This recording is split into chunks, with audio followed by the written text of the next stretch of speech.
Welcome back to another episode of All Things Everything, presented by Gulf Coast Smoke. My name is Alonzo.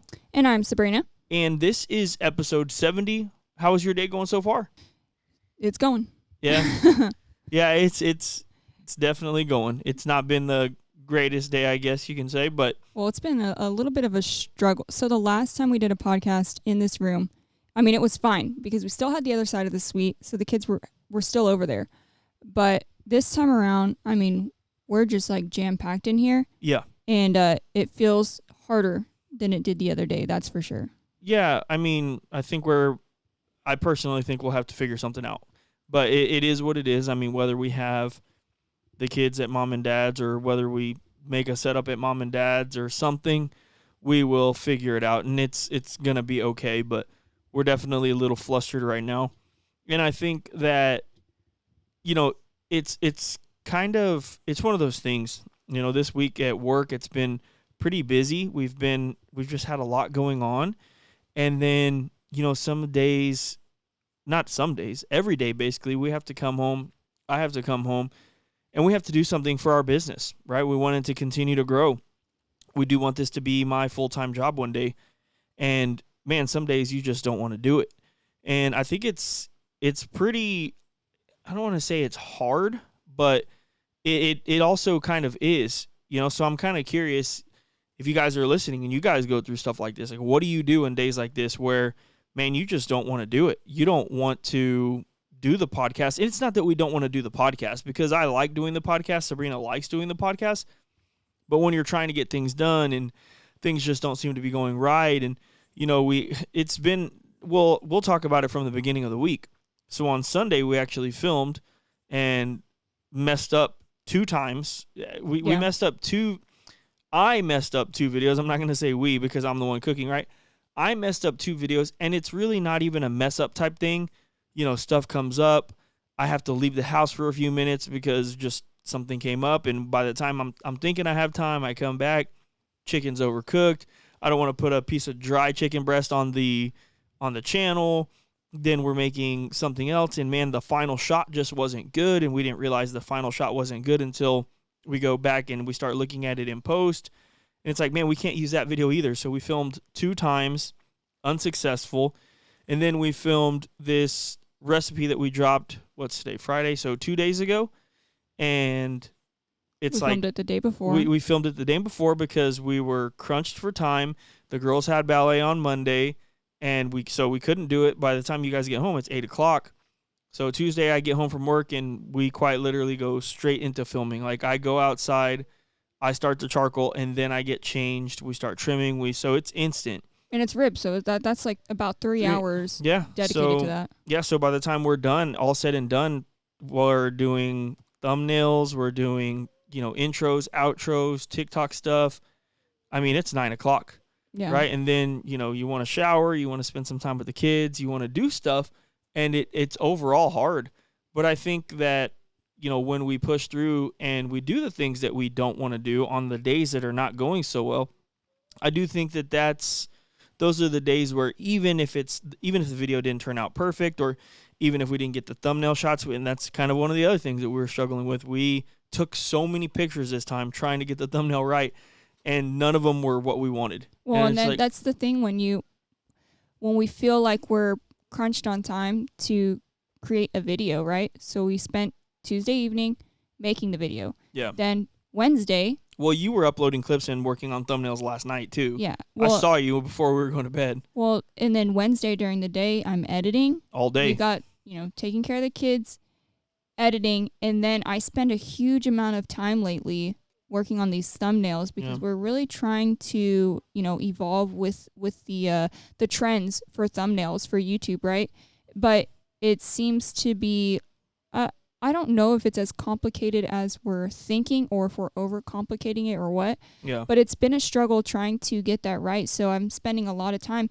And the issue is when you're crunched on time to do a video is ideally, I think we would benefit from, thinking about what our thumbnail is going to be before we even shoot the video. Sure. Because then we know what pictures to get. Because on the last thumbnail, in hindsight, I was like, this shot would have been good, right? So this time around on Tuesday when we filmed, I'm like, I want what I'm envisioning in my head. I want a clear overhead picture of these ribs. When the reality is, when it came time to creating the thumbnail, that wasn't the best picture. I needed more of like a front view, a sideways view that would have gone with the theme that I was envisioning today. Not or because today is Wednesday for us. Today, not yesterday. Yeah. So it took a lot of time, and then so our internet was out. Yeah. So then I'm trying to find music. I'm hooked up to our hotspot. It's all these things, and I come over to the office, and I'm trying to do my work here, and then we're also trying to get ready to film a podcast, right? So it's just a combination of things.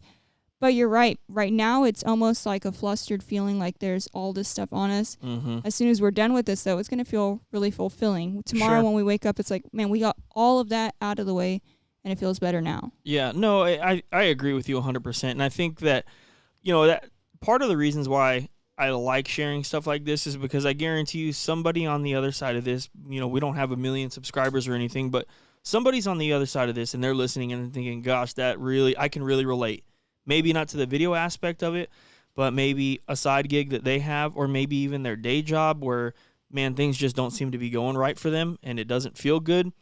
But I think that even on the hardest days, and you got to show up. I mean, and I had asked you, like, hey, do we even want to do this? And you told me this was 20 minutes ago. We have to.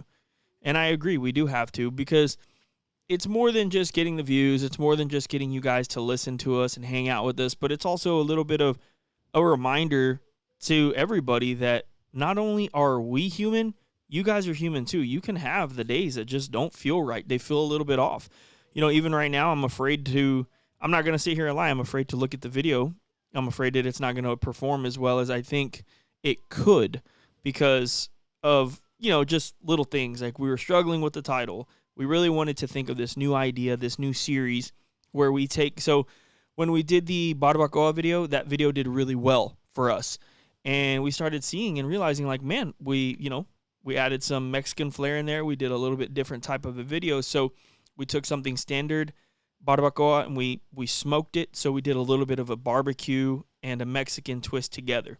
So we decided, okay, well, let's try and do more stuff like that. Then we did a rib video. We talked about it last week, and it was the Asian style ribs, and it did really, really well on social media. So we're like, okay, let's keep going with that trend. So this time we tried a Korean style rib with the gochujang glaze. I was struggling. You guys have no idea how many takes we took. Me saying gochujang, it was killing me. It was hurting. I couldn't get it, gochujang. But so we made the gochujang ribs, and Sabrina and I had actually never tried gochujang in general. Yeah. And we knew what it was, and we're like, okay. So we kind of do some research on the internet. How can we make a Korean style based? And we get some ideas. So I'm like, okay, well, let's do this. Let's tweak that. Some people are using brown sugar. We decided to do honey. Some people are using garlic. Some aren't. Some people are using a juice. So we try and make it our own. We don't try and just go onto the internet and grab a recipe and make it, put it into a video and claim that we did it. So we do try and, mix things up a little bit. And man, I'll tell you what, I didn't know how those ribs were going to turn out, and they turned out so good. I don't really want to get into the recipe just yet, but they did turn out so good. So kind of to keep talking about the idea that we have with the global food is next time, maybe we do some like char siu pork chops or char siu pork in general. So that's like a Chinese dish. So we have the Korean, we have the Chinese. And for Sabrina and I, Asian food in general is something we really enjoy.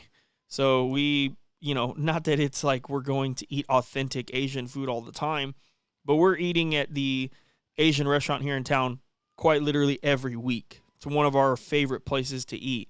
So it's just like a traditional Chinese, Vietnamese restaurant, and we really, really love it. And that's just like one of our favorite styles of foods. I mean, we like eating, stuff with the soy sauce, stuff with the steamed white rice. And so we're really hoping to do stuff like that continuously with these flavors, like a Mexican style, burger or just whatever really it comes down to. And I think that that's going to be a lot of fun. And, kind of back to what we were originally talking about, trying to think of all these ideas and continuously putting out stuff that you guys are going to want to watch. it is hard. And I don't want to be like, I'm not trying to exaggerate or anything, but it's pressure too. Especially when you start to see a little bit of growth, you're like, man, I have to keep putting out bangers all the time. Every video has to be a banger. Every video has to be a banger. And the reality is that's just impossible. It's not going to happen like that. Some videos are not going to do as well. Some videos are going to do really well. Some that the first one we ever had that went viral, you didn't even want to post it. I don't think you didn't want to post it. I don't think you were interested in filming it. Yeah, I didn't think it was going to be best suited for a long-form video. It sounded better as a TikTok, but I was incorrect about that. Yeah, no, but I mean, that's kind of to my point, right? Sometimes you shoot a video, you put it out there, and you just never know. It might just take off, right? So, we just got to keep going and just push past the bad times or the rough feelings or just whatever it is going on, because at the end of the day, we have this company and this brand, and we have to keep going. If somebody places an order today, we can't say, oh man, I'm not having the best day, things are not going my way, I'm not going to ship that order. I mean, we can't do that. So I think it's really important for us, for you guys listening, we're going to have these days. That's completely okay. You just got to keep going. Well, and I think one of the most important things about sharing information like this is if you're on the other side of this and you don't have the support system that, let's just say the people around you are like, hey, your day shouldn't be going that hard. You need to just quit this. Yeah. You should not be putting in all these extra hours for this. You should quit this. Yeah. Right? But for us, we're able to tell each other, hey, I know that this is not ideal. We've been doing this all day. We haven't had a break. Or, we just shot 2 videos. We're going to have to redo it again on a Tuesday evening. We're able to look at each other and say, hey, I know that this is hard, but we have to push through it, and it's going to be okay. It might be busy tonight, but we're going to have the weekend off, or we're going to have a Friday off where we're going to be able to regroup and, re-energize and get back to it, right? So if you don't have the right people around you that look at that, and most people, I think if they saw us just in our daily lives, they would probably think we're like a little crazy. Sure. Because, we do stay up late. Or we do try to reshoot this over and over and over again if we have to. You know what I mean? Or we're coming over here on our Sunday evening to try and pack orders so they can ship out Monday for those people who have ordered over the weekend and have been waiting a couple days. Yeah. You know what I mean? So if you don't have the right people around you, they're going to look at all of those things and probably tell you to quit because they don't think that should be normal. Because what's normal is just going to your day job and then leaving afterwards. Leaving the work behind. For sure, and I don't think that there's anything wrong with that either. Right. But I do think that, for Sabrina and I, we just, it's kind of funny. I had somebody recently ask me, like, is this like really what you want to do? Like, do you really want to leave all of this or leave what you've got? Right. Because I have I'm blessed and I've worked hard in my career and, I got my college degree and I have a good job. I feel like I have a really good job that's put our family in a great position. It's also allowed us to continue to grow this brand as much as we have, and I'm forever thankful for it. But yes, the goal is to one day do this. I mean, I wouldn't be putting everything we have into this if it wasn't. That would be very dumb in my opinion, because we have put a lot into this, right? We've also got, like, my dad is, I would say, fully involved. Yeah. I would be doing a disservice to him if I was like, if this doesn't work, it's no big deal. My dad will wake up at 3 a.m. and he will drive to go get our order on a trailer, on pallets, to bring it home and be home by 11:30 or 12 and then go and do work so he can make extra money for, his retirement or whatever he wants to do in his life. That is it's unheard of. And so when people around you are like that, you do not give up on them either. Chance, Dad and Chance and me and you are, in my opinion, the 4 most involved people in this company, and it's not even close. I have some wonderful friends around me that are also very, very involved and supportive. Sid, Luke, Caleb, a lot of people. But nobody has given more or done more for us than me, you, Dad, and Chance. That's just, I can't give up on them either, right? And I can't do, that's, again, I would be just doing a major disservice to them as people if I wasn't giving this everything I've got, because they believe in me, right? They believe in us. And I think that that's huge to continue to remember that. Like, these people wake up and they think one of these days, Pop's going to make it. You know, my dad always says, like, man, I hope I live to see you get where you want to get. And I got to do it. I have to do it. I've dreamt of my whole life buying my dad a F350. Now he wants an F450, you know, but of buying my dad an F450. I've dreamt of that moment. If we get to that moment, I will have made it. That for me is like, I made it, right? Now there's still going to be more to do, but that is like my very first big goal in my life to do it. Seriously, buy my dad a 450. And then I'm like, man, we did something with this life that I have. And, you know, same thing with Chance, or like even Oscar. I talk to Oscar all the time about it. Still to this day, I'm like, dude, one of these days we're going to wake up and we're all going to go work at an office together because of the work that I was willing to put in and the support you were willing to give to me. I'll stand by that. And I kind of talked about it a little bit on the last podcast, and I was thinking about it later after I said it. I'm like, man, I don't want to sound cocky.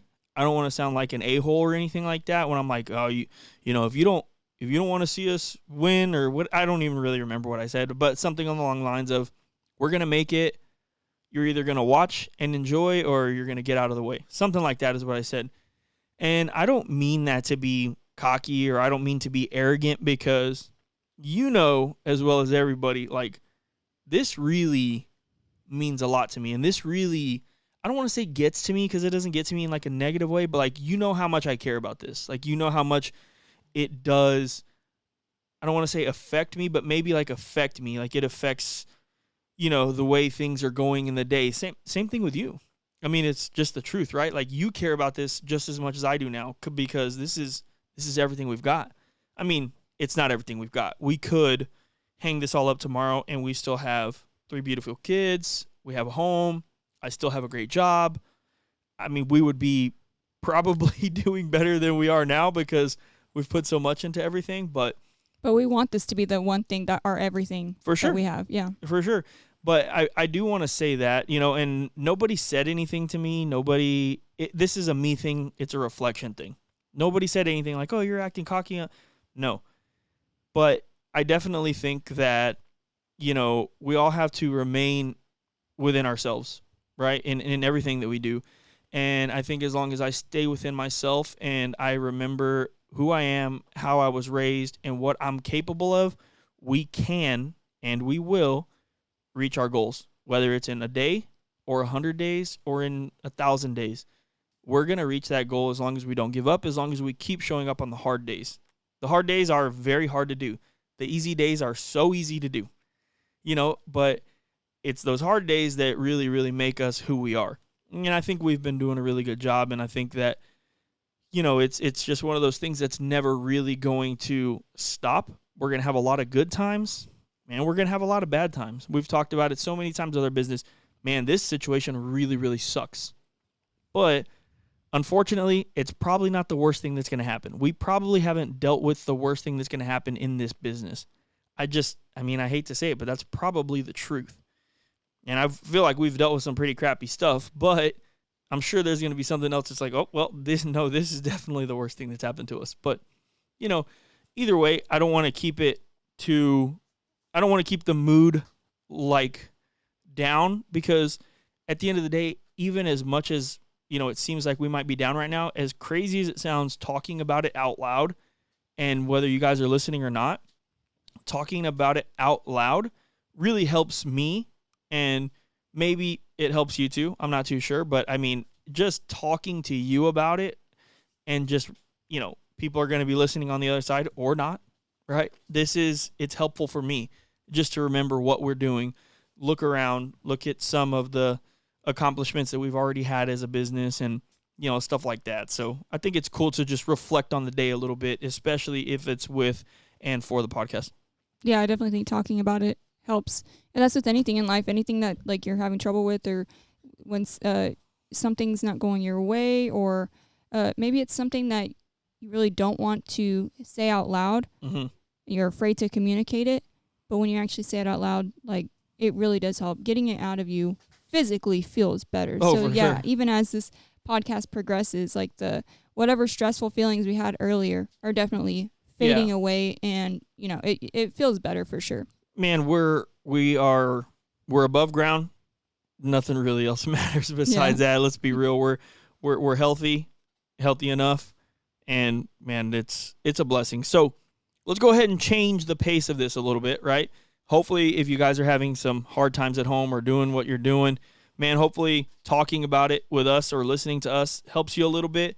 But let's bump up the mood a little bit, and we'll talk about some recipes that we've been doing lately. Yeah, for sure. So our first recipe on the agenda today to talk about is our country-style ribs that we did. Now, we did these with our own. We were kind of inspired because the other day we had tried which I think we might have mentioned. We tried a turkey breast with like the Whataburger honey butter, because Whataburger has these like boneless wings, but you can get them with the honey butter on them, and they're actually delicious. I really enjoy them.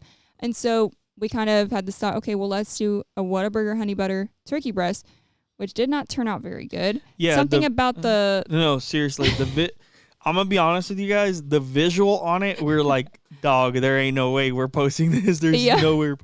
It was, use your imagination. This honey butter changed colors. Yeah, it was to like a very white. Yeah, it was color. Yeah, it wasn't good. So when we make a turkey breast, you guys have probably seen it, and you might know, we rest our turkey breast in butter almost 90% of the time.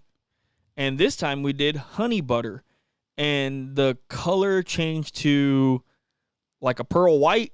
And then when we flipped that turkey breast over, we were just like, oh, dude, there's no way. There's no way we could post this on social media. We would get absolutely killed in the and we usually do not care, but that one was like, that was diabolical. We could not post that. So it was interesting, to say the least, and we decided we were not going to do that. But what it made us realize is we do. So I will say this: honey butter is extremely simple. It is quite literally honey and butter. There might be something, like if you get something from the store or whatever, might be a little bit different. But I mean, the way we do it is honey and butter. Literally, so it's literally just those two ingredients. But man, when you mix them together, gosh, something magical happens. So we have been using honey and butter in a lot of things that we've been doing lately. The Asian style marinade, the gochujang glaze, with the honey butter on this pork that we did. And we kept this recipe super simple. The beautiful things about this recipe were, number one, we used our seasonings, of course. So we used Trifecta only. Trifecta only, which is, I like to call our multi-purpose blend. Really, really good on everything. Can be used as a brine, can be used as an injection. We're going to talk about that a little bit later today as well, because we did get a question about that, about kind of explaining that. But Trifecta only, we threw it on the Quattro D drum, and it's a shorty drum, so it's basically like a 55-gallon drum cut in half. The thing I love about it is how close the food is to that heat. Mm-hmm. It's great for cooking hot and fast chickens and hot and fast pretty much anything. So we got this thing pretty hot. I would say probably around 350 degrees, and we're putting the pork right over those coals, and we're flipping it around every 30 minutes. And, man, when you flip that pork over, you can see it bubbling. You can see that fat rendering. It just turned out amazing. And after an hour, we wrapped it up. And we wrapped it up with a stick of butter and honey. And that is it. And all that we did was we let it melt. We let them completely cook. They got nice and soft.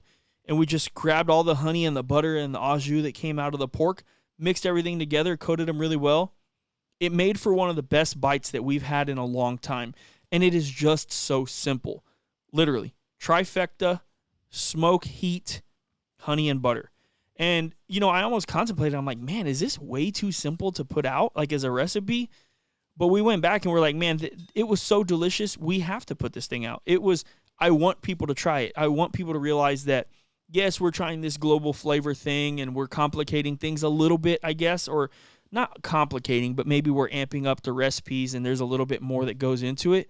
But if you just make a simple country style rib at the house with a good sauce or a good honey butter mixture, dude, the flavor is impeccable. And I love those country style ribs. And so country style ribs, at least where we're from, they are just strips cut out of a pork butt. I actually said that in a video one time, and I had somebody message me and say, hey, I'm a butcher, and you're wrong, right? And they're like, you're incorrect. And I was just like, hey, man, thanks for the info. I didn't even argue with them. I guarantee you, I've talked to the butchers. I talk to the butchers at HEB all the time. I know butchers very, very well. We work with a lot of meat markets. In our area, country style ribs are strips cut from a pork butt. I'm 100% positive of that. So these are just strips of pork butt, right? So pork butt in general, man, you cook it for a really long time, gets a really, really soft texture. You squeeze that butt, and it just shreds. So you don't quite do that with these. I actually like to take them a little bit closer to 185, 190. And you and I have found that it's still extremely tender, but it has that nice little snappy bite. It's almost like, it's not quite exactly the same, but it's almost like a snappy sausage. You know how like when you bite a sausage, you can hear that like pop, but it's still tender on the inside? It's almost the same exact thing with these. We've made them multiple different ways. I like them when they're super soft. I like them even better when they have a little bit of a chew to them. Just a little bit. Because if they're too soft, they're going to fall apart. I kind of like it when I can pick up or I can cut it and you still have that beautiful flavor and you still have that really, really good texture. So, I mean, I think that it makes for just such a good bite, especially the way we made them. I mean, what's your thought on those? Yeah, so those country style ribs, as you mentioned, if you're cutting them out of the pork butt and you think about the pork butt, it's got like two different types of meat. It's different muscles put together, but you have pieces that are almost like dark meat and pieces that are like white meat. Yep. So if you cook those too long, the dark meat pieces are going to be just way too mushy. And yeah, if you're picking them up to eat like a rib, which is typically what we do, just you pick them up with a fork or with your fingers and you just take a bite out of them, right? Then it's just going to fall apart in your hands. And the point isn't to make pulled pork out of them. Yeah. The point is for it to have more of a texture of a rib that still has some good bite to it, right? Yep. And I think those are becoming one of my favorite things that we cook, especially because I love things that like have au jus mixed into it. And I love like the honey butter mixed in with the au jus gives it a really nice flavor. And I like to like drag those pieces through the au jus and everything. So I think those are becoming one of my favorite bites in barbecue right now. And they're so inexpensive when you think about the cuts of meat, the prices on them right now for briskets, for steaks. A pork butt is pretty affordable. Yeah. I mean, you can get some really expensive ones that have like nice marbling, but yeah, if you just want to do easy country style ribs, they're going to be pretty inexpensive. Mm-hmm. So I think those are one of my favorite bites. And I think it's funny because I'm not a fan of honey on its own, but something about mixing it with the butter creates something completely new. And then when you mix it with the au jus, it's just way different than what you started with. So yeah, I think that's a very simple, easy recipe that's also great to cook for a lot of people. It's going to blow people away. Seriously. It really, I promise you it will. As long as you nail it, as long as you cook it right, it is going to be an amazing bite. And the people that you're feeding it to are going to love it. Heck, if it's just for you at the house, you're going to love it. And, this one took us only about 2.5 hours. It was fast. It was really fast because we were using that shorty drum and we were really close to the coals. One thing I like about it too is because we use the shorty and it's close to the coals, you get a little bit of char on those pieces of fat, which otherwise, and if anybody out there has watched you process the pulled pork at a competition, I know we have several videos out there that probably show it. A lot of times you're going to have pieces of fat that are that you're not going to want to eat realistically, and you pull them off and you can really literally grab them in a chunk and pull it off, right? Yeah. So I think when you get a little bit of that char, it makes it better to eat. I mean, yeah, you still want to render that fat, but when you get a little bit of that char on it, it like softens it up and it makes it a better mouthfeel overall. So yeah, when you cut those strips of pork, you're going to get some chunks of fat that you probably aren't going to want to eat and some that are really good. So I think that char really helps. And yeah, it really cuts down the cook time for sure. For sure. And I think that, if you guys are going to do that, man, maybe try if you have like a kettle, if you have a Weber kettle, maybe just put all of your charcoal in the middle and get a little bit of char on those ribs, and then what you can do is you can get some hot gloves, pick up that grate and then push all of them to one side for a 2-zone cook. Yeah. But in the beginning, getting that char and using that whole 22-inch grate is really, really beneficial. So, two things. It's going to allow you to evenly spread those coals out so you're not going to have a lot of hot spots and you don't burn anything. That's one of the things with the 22-inch kettle. If you have charcoal that's like on top of each other, or like one that has maybe like 3 or 4 pieces on top of each other, that's like a hot spot. Yeah. Right? So you want even charcoal all the way across. And then once you want to push it to one side, you can get that 2 zones, and then you can put a pan, you can wrap in foil, you can put it offset to the heat. And then you're going to get everything nice and tender. Even with something like that, man, if you just throw them in foil and like wrap the foil, you're good. You don't even need a pan for that. But I definitely think there's some benefit to getting some char on that for sure. It is a very simple recipe, but I agree with what Sabrina said. That char really does add for a different texture and for a different experience overall, rather than if I just put them on my offset, which I love my offset. They're just 2 different types of country style ribs. Well, yeah, and that's the benefit of the shorty is it's I think what the closest combination to grilled and smoked food. 100%. I think you could also replicate it on the Weber Smoky Mountain if you lower that grate or a drum, any kind of like larger drum. If you cook it on that lower grate, and then if you need to pick it back up if it's getting too intense, or if you need it lower cooking temperatures up there. But yeah, I think you get the best of both worlds when you do that method, especially because, like we said, you do want a little bit of almost like a pork steak. For sure. You want a little bit more of a bite to it. You don't want it to just be all low and slow smoke, like falling apart in your hands. Yeah, no, definitely, I agree. So if you guys haven't seen that one, we released that one yesterday on Thursday on all of our social media. So it's a short form video. We didn't do a full length video on this, but we do give plenty of information in the short form video for you guys to be able to take that recipe, and then hopefully some of the information that you've heard here today can help you make that a successful recipe. So if you guys haven't watched that, follow us on Instagram, TikTok, Facebook, every single social media. We're on all of them. But the long form video that we did this week, we've already referenced it a few times, was the gochujang ribs. So these, again, I already mentioned it, turned out incredible. And, man, I have no idea of anything that I've tasted that tastes like gochujang. I think it's like, I was thinking about it in my head earlier today while I was eating lunch. And I'm like, man, when we're talking on the podcast, what can I reference? Like, oh, if you like this, you'll like this. I personally don't have anything that I think of on the top of my head where it's like, if you've never had gochujang, you'll like it if you like whatever. But I will say this about it. You can tell that it's fermented, and you can tell that it's peppers because it has a little bit of spice to it. But it has just such a beautiful, deep, rich flavor. And I think that it really, really made that glaze. So 2 things that it gave that glaze was color and flavor. So we were able to make those ribs look like barbecue ribs, and there was no barbecue sauce on them at all. Now, I was thinking about this also earlier. Man, I think it would have been really good if we would have used Bachan's honey instead of just a standard soy sauce. But, of course, we didn't think about that until after, or I didn't think about that until today. I'm like, oh, man, we could have used Bachan's honey because we like the Bachan's Japanese sauce. And if we would have used that instead of soy sauce, we could have eliminated the honey and the soy sauce and then actually probably, made it a little bit different. But that's for another try. Or if you guys are listening, you guys can try it with that Bachan's honey, which is a great Japanese barbecue sauce. But overall, the cook was really simple on this one as well. From your point of view, from somebody who films everything that we do, I mean, what did you think of the recipe? Do you think it'd be hard for somebody to replicate at the house? No, I think now these didn't require any sort of marinating or anything. It was literally just cook them the same way you would cook any Texas-style ribs in your backyard. I mean, we did it on the Weber Smoky Mountain. You can do it on a drum. You can do it on an offset. You can do it on a pellet smoker.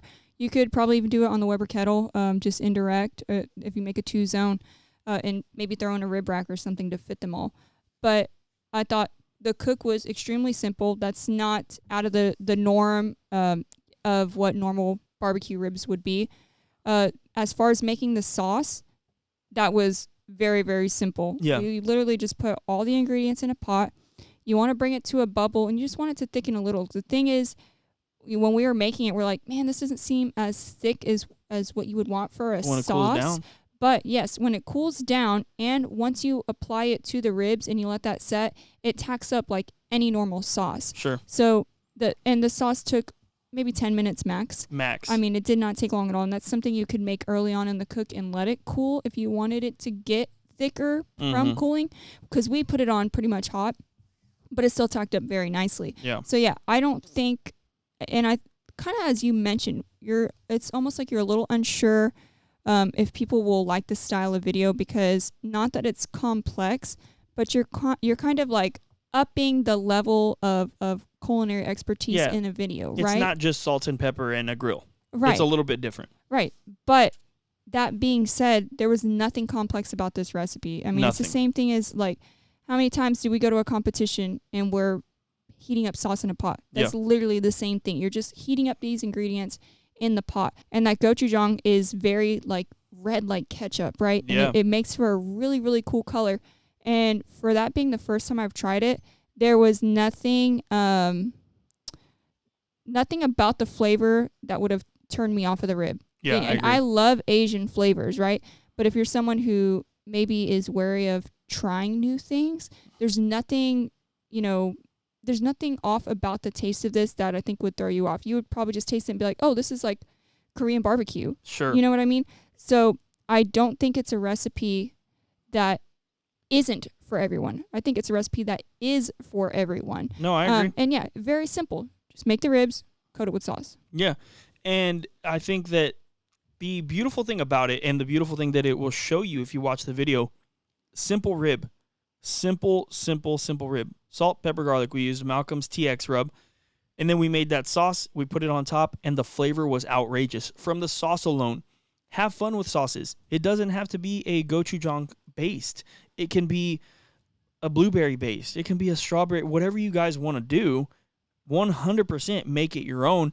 And I think that's the thing that I hope to get out of this global series is that, man, there's a lot of different flavors out there. A lot of them of which we do not even use.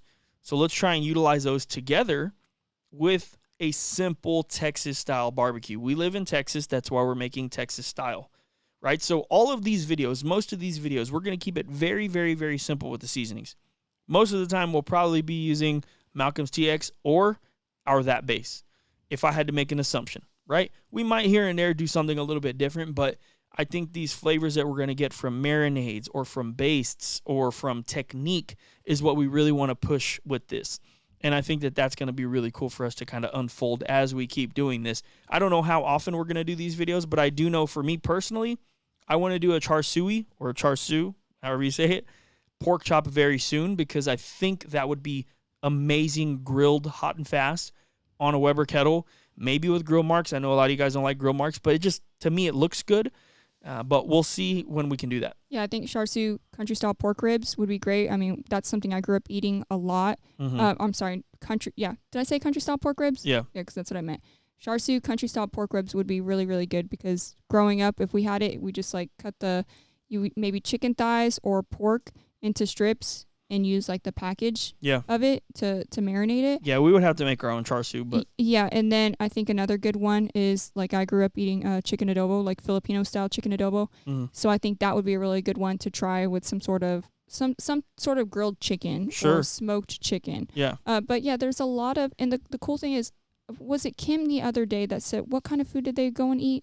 Like Greek or Mediterranean or something. Yeah, they eat. No, it wasn't Egyptian, was it? Or maybe it might have been Egyptian. But it's just like you and I, we have such a huge love for Asian food and Mexican food that's really our go-tos, and we don't really try different things. Right. So I think this is a really good chance for us to break away from the norm for us and try new things. Yep. No, I agree with you 100%.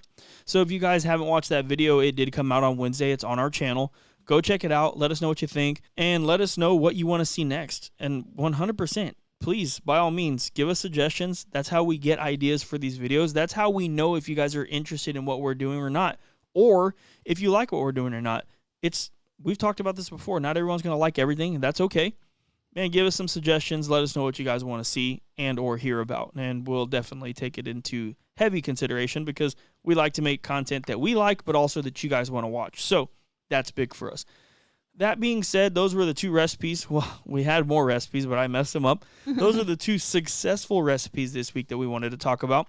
Now, I did go on Facebook earlier today, and I asked if you guys had any questions about anything or any topics that you wanted us to discuss. So we got some questions. Let's jump into those now. So our first question comes from Jordan Harwell, and he says, your top 3 barbecue joints in Corpus Christi. Yeah, so we live in Corpus Christi, or the Corpus Christi area. Great question. My number 1 would be Full Send Barbecue, without a doubt. Number 2 would probably be Barbecue Man, and number 3, Mr. G's or Hagemeyer.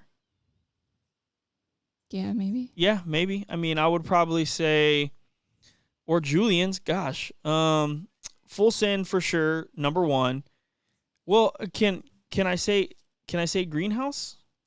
Yeah, because they're in Gregory, but Gregory's only 15 minutes from Corpus. So okay, I'm gonna go Full Send, then Greenhouse, and those are like very, very delicious. And then for number 3, maybe, gosh, I don't know.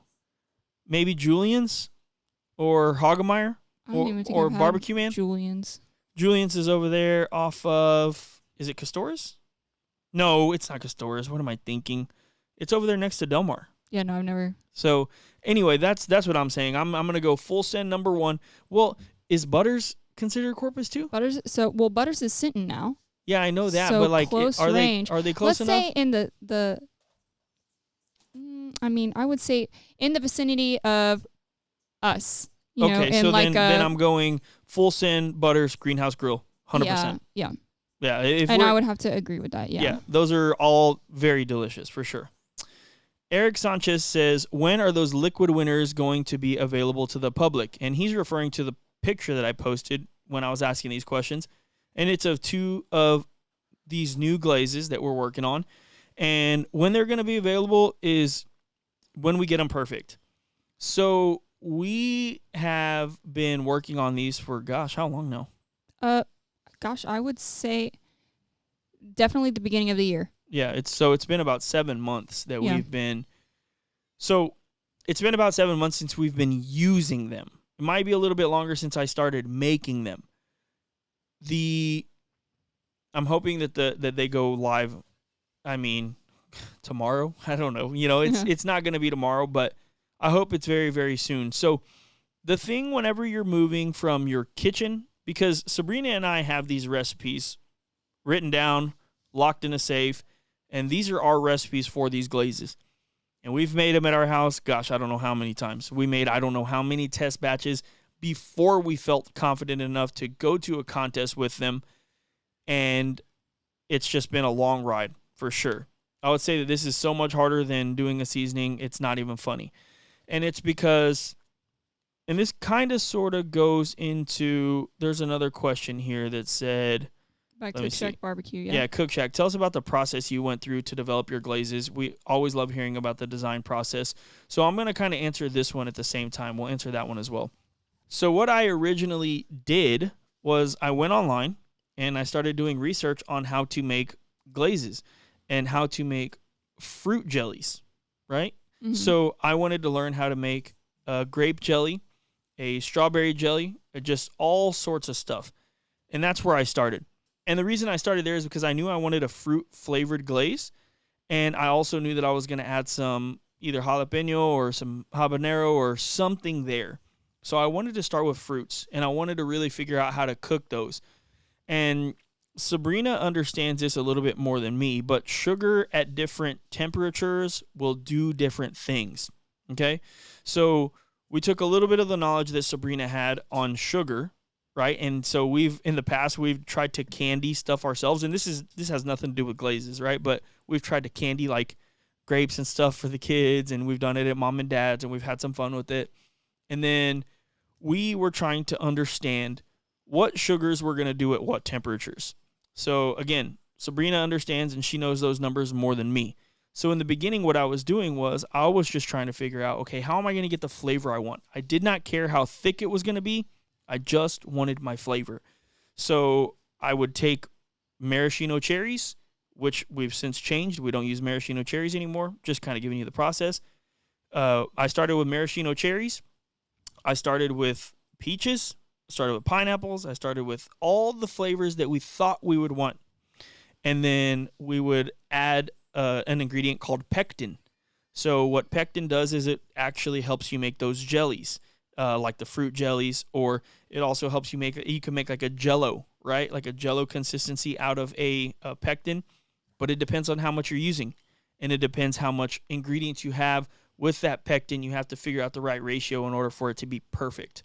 So what we originally found is that pectin is also a natural ingredient that comes out of certain fruits. Right. Some of the fruits of which we like to put into our glazes. So we were getting a really inconsistent, I don't even want to say flavor. It was a little bit of everything. Everything was just inconsistent for a very long time. I couldn't, one bottle would be perfect. The next batch would be, my gosh, this is like hard. This is like a literal jello. Well, yeah, you think about it. Fruits across the board are going to have different levels of sugar. They're going to have different amounts of pectin in it. Especially if they're fresh, yeah. Right, and we like to start with, coming from the mindset of creating a seasoning is you're starting with, like, base ingredients. Yep. At a similar ratio to what we like to go with for, certain levels of sweetness or saltiness. Mm-hmm. And then so from that mindset, we're like, okay, well, we'll keep these amounts the same across the board and just switch up the flavors. Yeah. And we learned very quickly that we couldn't do that. It's going to affect the viscosity. Yeah. Some things are going to be very sweet, and it's going to affect like how clear or how chunky that the glaze is. Yep. But yeah, continue. Yeah, and so we would have a jar of glaze that, man, it looked perfect. And when you started pouring it, there was like clumps. Not clumps, but like it was almost like a blob coming out every once in a while, like just a huge blob. Think about melted ice, like ice cream when it starts to melt. If you start pouring it out of the tub, there's still some that's solid, but there's some that's melted. Yeah, and that's exactly what we were getting. So for a long time, we could not figure it out. And then, through some more research and through Sabrina's, knowledge about the temperatures on the actual sugar itself, we found a good ratio of, water, sugar, other ingredients, pectin, and we found the temperature that we wanted to take everything to, and this was literally just through trial and error. It was through understanding, okay, sugar is going to candy at this temperature, and it's not at this temperature. So let's try this temperature. Oh, well, that was still too much. Let's take it a little bit less. Okay, let's take it a little bit less. Okay, now it's perfect, but when we let it sit for 3 days, it gets hard again. So we have to do even less. And, why don't we try this ingredient with it? Why don't we try this type of cherry instead of that type of cherry? Why don't we use a specific brand of, whatever, jalapenos? And it really did truly get down to that, where we were trying to figure out the exact way to do everything. And again, it's been a process, but we have notebooks. We have notebooks of, okay, today, this day, we made a cherry glaze. We took this to, for example, 5 degrees Fahrenheit. Literally, that's just an example. Don't take your glaze to 5 degrees Fahrenheit.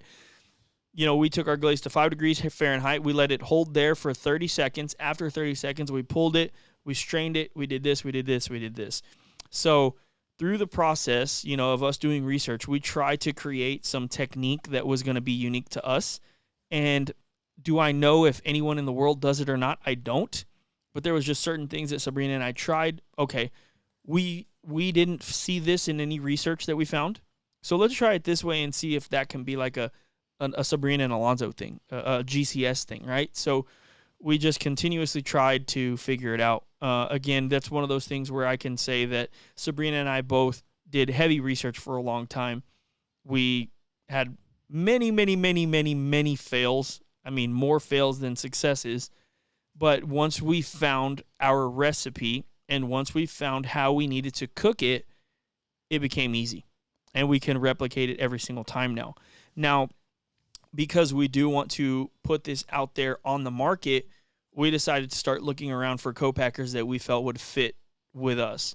So we talked to a couple, and we finally found one that I feel really comfortable with, and they understand what we want to do. They understand our goals in this, and they can scale with us if we continue to scale, and I do feel really confident about it So you have to understand, we're going from residential, we're cooking at our house on an electric stove, to now commercial, which I do not know exactly how they're doing everything. We do plan on eventually visiting the facility, just that Sabrina and I like to do that. But, I don't know if they're using gas. I don't know if they're using stainless steel to cook. I don't know if there's so many things that go into it. Like, again, I'm not exaggerating. Sabrina and I, when we make a glaze, we cook it in the same pan with the same utensils and the same measuring cups and the same everything, because we know that that is going to get us what we want. So if you guys are interested in making anything, I definitely think that, without being a smart aleck, right, you need to do all those things too, at least in my opinion, because in the beginning we didn't really have we had an end goal, but I would say that we didn't really have a way to get to our end goal. We had to create the steps in order to reach that goal, which is a good glaze that looks good and tastes good, and that can hold and taste good after 2 weeks, 3 weeks, 4 weeks, whatever it is. So I would definitely recommend that if I was looking into it or starting. And a lot of the things that we do is, Sabrina and I are pretty stubborn I would say that, the number one, it has to be our recipe. And number two, we have to figure out how to do it ourselves. Number three, we also have to be able to prove that this is a winning recipe. Our lives are not all about competition barbecue, but it does help. And it does help us a lot figure out if this product is good or not. If people can go out and win with it, it's a good product. We've gone out and won with it. We know plenty of people that have gone out and won with it, and we have had a lot of success with it already. So we know it's a good recipe. We know it's a good product. But our thing is right now, the answer to the question that you asked, when is it going to be out, is, I hate to tell you this, but I'm just being honest, it's probably not going to be this year. And I tell you that because two things. Number one, we have to get it perfect. I will not, that's good enough. I won't do that. Number two, Sabrina and I have to market this product the way we want to market it, right? So I do not want this product to be a competition glaze. I do not want it to be that. I want it to be a product that, man, I threw it over a cherry pie and it made it fire. I threw it over my barbecue chicken and it made it amazing. I threw it in a mixed drink like a simple syrup and it amped up that flavor. There's so many different things that you can do with this glaze rather than just competition barbecue. And we really want people to understand that. And that's really where we want to take this brand. I want a seasoning and a glaze and a sauce that any American, anyone in the world could have in their kitchen and use it on a daily basis. That is our goal. And that's going to take time for us to market. It's going to take time for us to figure out how we want to market that. So if I'm being 100% honest with you, it is probably not going to be this year. We're already towards the end of July, and I'm just being realistic with you. But I can tell you right now, I talked to the co-packer today on the phone and texted with him multiple times. This is something we are actively working on.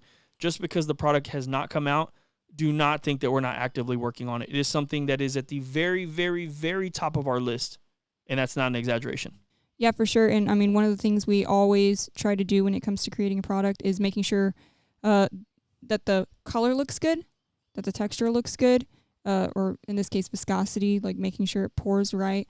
Those are really important to us, making sure that even though, as you said, products aren't made for competition, we like to make food look good. So we definitely want the color to be there. And I think we've at least, checked off that box with... I can tell you right now, the flavor is exactly where we want it. And it's, yes, we are biased. I'll openly admit that. But it is so incredible. They both taste so good.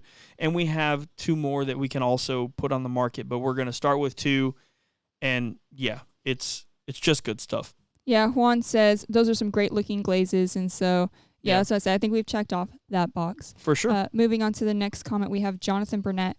Shout out, Jonathan. Yeah, awesome dude. It was a pleasure having you over in Hempstead. Yeah. Really, really good time. He says, seeing firsthand how much of a family affair this barbecue journey is for you guys, how important it is having Sabrina and your dad be a part of it, and also seeing the excitement of your kids to participate themselves. Yeah, first of all, you kind of touched on this earlier. Your dad is a huge part of this. Yeah, So to answer your question, how important is having Sabrina and your dad be a part of it? It's everything. It's quite literally everything. So we recently bought an RV, and we bought the RV so we could all be together every single contest. So dad stays in the room, and we stay in the, I guess, what is that, like the living room? I don't even know. So we're all in the RV together now, and it's going to be like that every single contest moving forward, because the family affair side of this is everything for me. You know, I've said it once, I'll say it again. I'm sure it gets old. I'm doing this for no other reason besides I want freedom. Freedom to be with my family. Freedom to wake up every day and go get coffee with my dad. Freedom to wake up every day and go eat breakfast with my dad, or go see my mom. Or freedom to wake up every day and go hit range balls, then come home and make my kids breakfast and be with my wife all day. These are the types of things that I dream of in my life. I believe that this journey can help me reach my goals, and that is why we go so hard in it. Having Sabrina as a partner that actually bought into this is huge. I mean, I get so many people all the time. Man, having a wife that is down for that, like it's almost unheard of. You know, I've heard it so many times. There's a lot of great wives out there that are part of their husbands' lives, but you know, there are a lot that maybe they don't, I don't want to say they don't care, but maybe they have their own dreams, right? Maybe they have their own aspirations. So the husband wants to go do this, man, she wants to go do that. And that's also fine, right? That really truly is, because everybody should have the right to their own dreams and their own, you know, just pursuits. So I think having Sabrina buy into this is the only reason that we are where we are, right? I'm not saying that I'm not good at this or I wasn't good at this or anything, but just having somebody there that understands, hey, this can go somewhere, but we both got to put everything into it. And I think that the truth is, Sabrina may not love barbecue.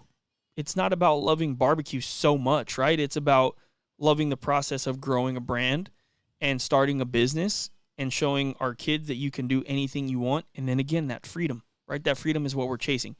Money is a tool. Freedom is the goal. End of story. End of story. So great question, Jonathan. I'm really glad that you got to hang out with us and see what we do and how we do it. It's really, really, it's awesome, because although I don't need the validation from anybody, I do think it's cool that you can see it firsthand and you can feel it firsthand, and you took that away from the experience with us. Not only do I love barbecue and I love teaching barbecue, like I had such a good time showing you what we do, also, I want my family there every single step of the way. You know, we were talking about it just recently. Sabrina and I are going to have a trip we have to take, and it's like, man, I don't want to go without the kids. I genuinely don't. It's just, that's just not the way I'm built. I'm not saying there's anything right or wrong about that. That's just not the way we operate. Sabrina and I love my kids. I want to be with my kids. You know, everybody in the world probably gets the same exact thing I'm supposed to say, or I'm about to say, but I have, you know, like Piper, she'll ask me almost every day, Dad, do you have work tomorrow? Yes. How many more days of work do you have, Dad? She wants to know when my next day off is, right? Like she looks forward to that day off. Yeah. And then when I do have that day off, how many days off do you have, Dad? You know, and it's like one of these days I would love to sit down on that couch and, Dad, do you have work tomorrow? Nope. How many days off do you have? Infinite. You know, infinite. I mean, we're always going to have to work. Right. Right? We're always going to have to work. But, you know, it's one of those things where in this very moment, in this part of my life, I wake up every day. I'm very, very grateful that I have an amazing job. And, you know, I don't know if he would actually ever listen to this, right? But, like, Timmy is my manager now, and it's amazing. Work is amazing. Timmy is amazing. We just have great leadership at work now, and it makes for an enjoyable experience at work. Like Timmy, you know, I've, no lie, climbed to the highest point at our chemical plant with Timmy before. I know he would do anything he's asking me to do. And I'm not saying anyone in the past would not do that, but it's different when you work with somebody who literally had the same exact role as you. And I want him to succeed, and he wants us to succeed at work, outside of work. He asks me all the time, hey, what can I do for you here at work? Like anything to make your day better or easier or what? Like, what can I do? And I tell him too, because, he's got a new role now.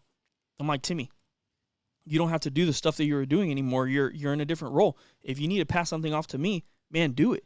You're not the guy that you can, but you shouldn't be doing all these things that a standard senior tech would do. Like, that's me now, right? So it's just, I feel so lucky to be able to go to a good job, like with Timmy as our leader, and it's just really, really nice because it frees up your brain to not be so stressed about going to work or anything like that, and I think it makes us better at what we do, and so I'm really, really grateful. And I literally told you this, I think yesterday.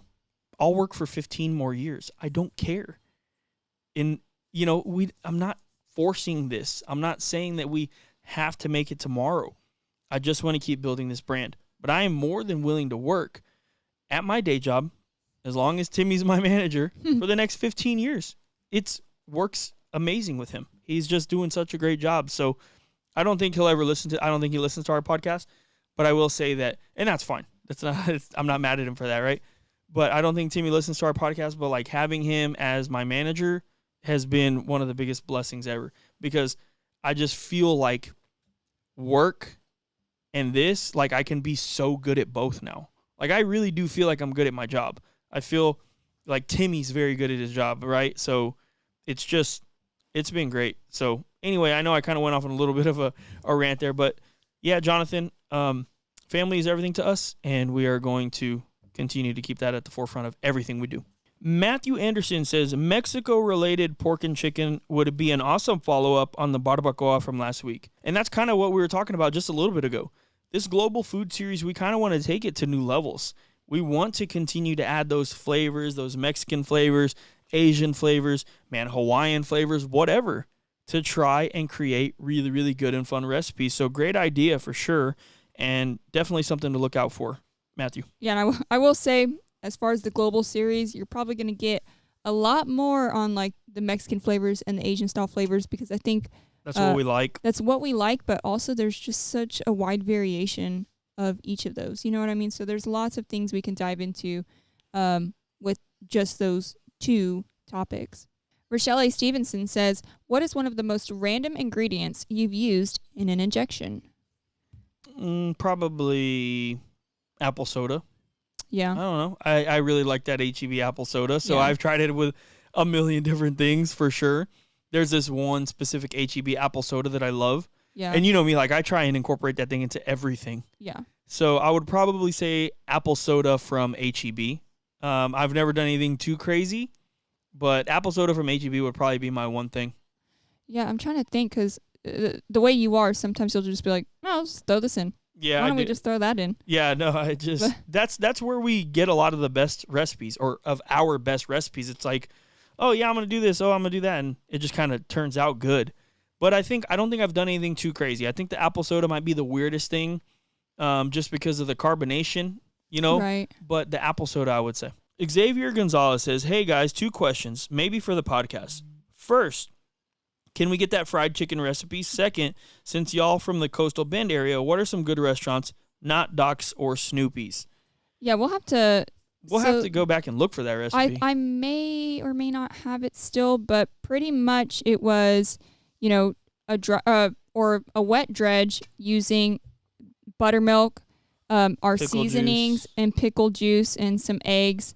The dry dredge is flour as well as our seasonings. You can combine, at the time we were combining, we didn't have Trifecta at that point, but we were combining Southern Belle, we were combining Hospitality. We'll get you the recipe soon. Yeah. Or how about we figure it out, we'll make a short on it. So I have an idea in my brain right now. Cold smoke some chicken for a little bit, get some really, really nice smoke on it, and then do all the process of actually putting the batter on it and doing it. So we'll get you that recipe really soon.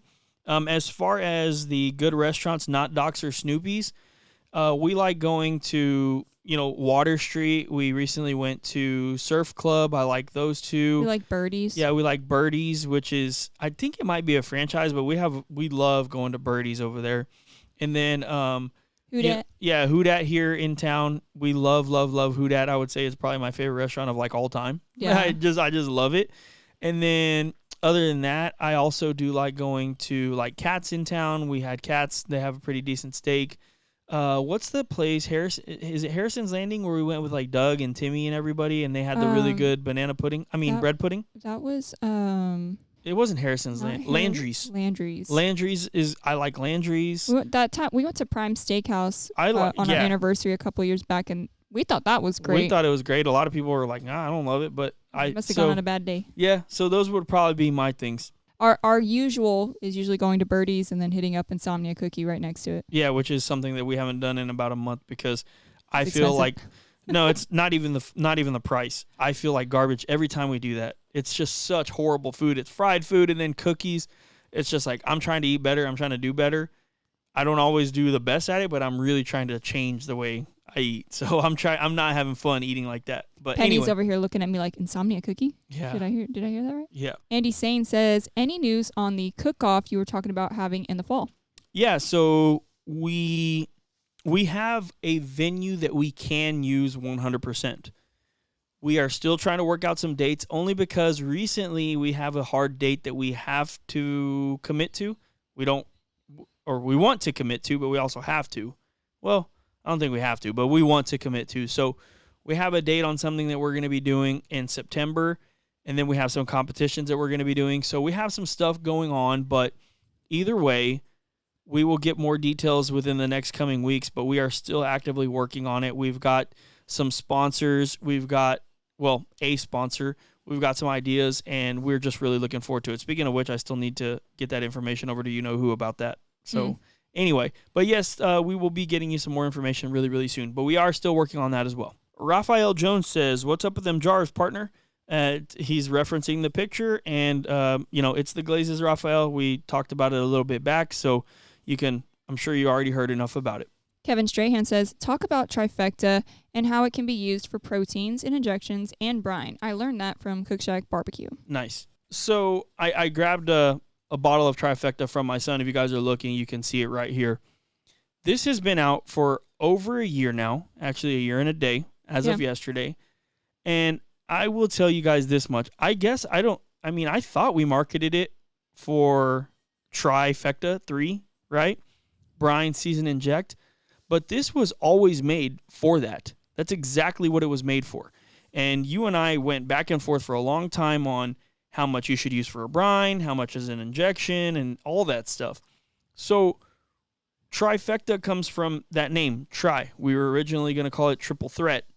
So one ingredient, 3 possible outcomes. Brine, season, and inject.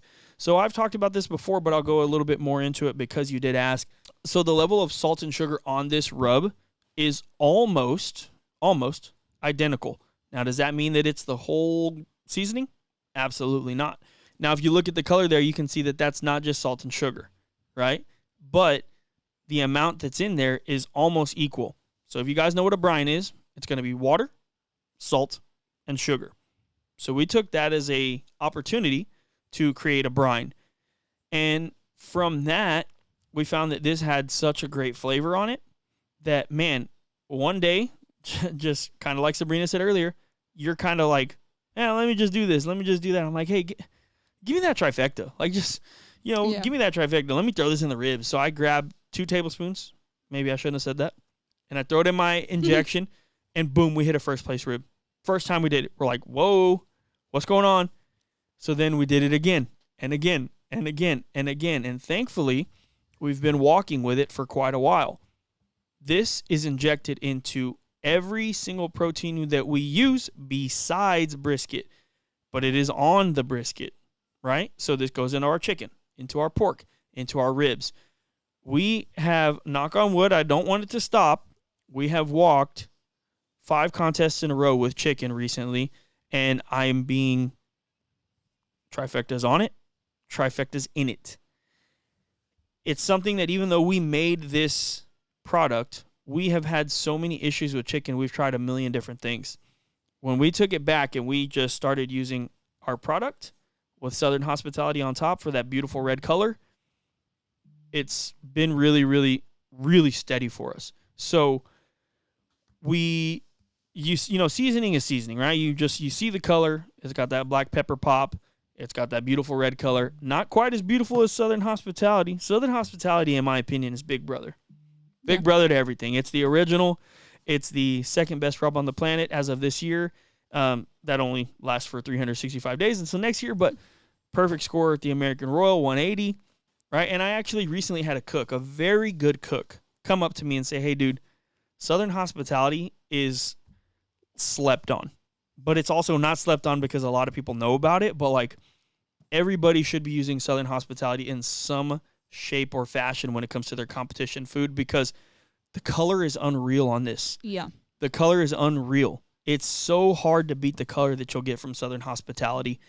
And the flavor is just a classic barbecue rub, but it has a little bit of those smoky notes. It has a little bit of extra in there that does make it just a little bit different. And we're not trying to reinvent the wheel here. A good barbecue rub is a good barbecue rub, but Big Brother is always going to be Southern Hospitality. But back to Trifecta because that's what you asked about. So almost equal parts sugar and salt makes it perfect for a brine, and then it amps up every single injection that you use. So we're using it in chicken, pork, and ribs. Try starting out with a tablespoon, mix it, taste it on your finger, see what you think. Add another tablespoon if you need to. You don't need to add too much, but it's like an injection enhancer. That's what I would say, an injection enhancer, perfect as a brine, and also can be used as a rub. So shout out to Cook Shack Barbecue for that, for passing that information along, and that was a great question. We really appreciate that one. I always love the opportunity to talk about our products because a lot went into them, and these are recipes that Sabrina and I hold near and dear to our heart for sure. Yeah, and pro tip with the Trifecta as an injection, if you put it in your injection earlier, let it sit, and don't grind it, strain it. Yep. Strain it to help get that pepper out because I understand that pepper is going to be too chunky for the needles, right? For sure. But let that flavor at least sit in whatever you're injecting, and then it's going to, that flavor is going to be a little stronger. Yep. Whereas if you strain it right away, those granules aren't going to, dissolve right away. Yep. But yeah, make sure to strain it, don't grind it. 100%. So I think that we've actually been talking for a while today. Yeah, without even thinking about it, and that's good. I think maybe that little rant in the beginning of the episode, kind of took up a little bit of time. I apologize about that, but I apologize about making it long, but I'm not going to apologize about the conversation because I think that sometimes it's very necessary to do. But if you guys are watching on YouTube, I'll take this opportunity to let you know that you can subscribe to the channel. It is completely free. We are very close to 75,000 subscribers, and then it's 25,000 more until we get that plaque. So we're almost there. Go ahead and subscribe to the channel. Share this channel if you guys think that you might know somebody that's interested in barbecue. And if you're listening, you can also share this with someone as well. We are on Spotify. We are on Apple Podcasts and all the other podcast platforms. So hopefully you guys enjoy this video. If Sabrina has nothing else, I'm all good. We will hear you guys, see you guys. You'll see us on the next episode. You'll hear us. You'll hear, yeah. We'll see you on the next episode. Peace.